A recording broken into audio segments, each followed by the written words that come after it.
kisah kota Kudus, atau lebih tepatnya, kisah Sunan Kudus dan sejarah berdirinya kota Kudus, dari awal sampai akhir.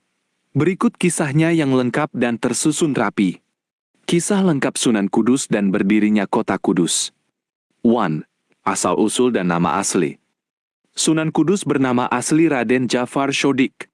Beliau putra dari Sunan Mudung dan Nyai Mayang Sari, serta cucu dari Sunan Ampel. Sunan Mudung sendiri adalah panglima perang kerajaan Demak yang gugur dalam pertempuran melawan kerajaan Majapahit.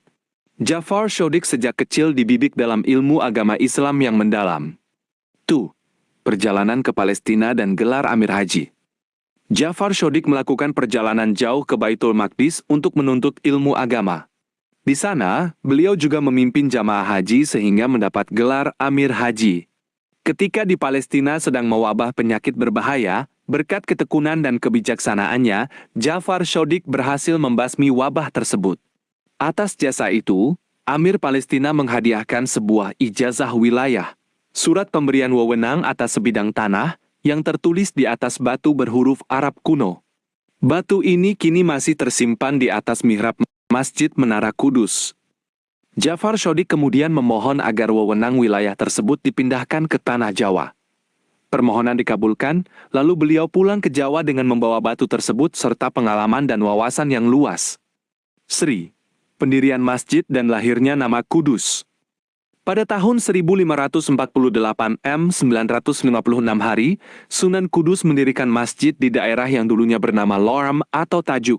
Beliau menamainya Masjid Al-Aqsa atau Al-Manar, meniru nama Masjidil Aqsa di Yerusalem.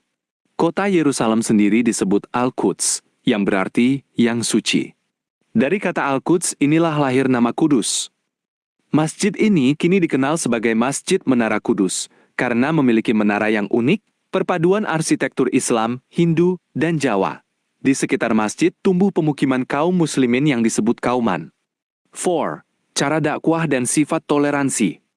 Sunan Kudus berdakwah dengan pendekatan lembut, bijaksana, dan sangat toleran. Beliau menghormati budaya masyarakat setempat yang masih memegang tradisi Hindu-Buddha.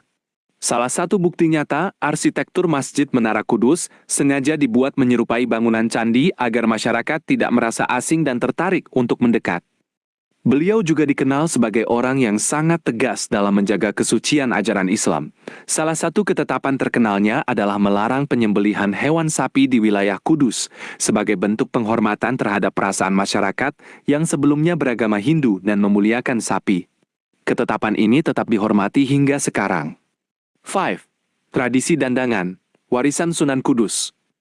Sunan Kudus pula yang memelopori tradisi dandangan, yaitu penentuan awal bulan Ramadan dengan menabuh beduk di menara Masjid Kudus.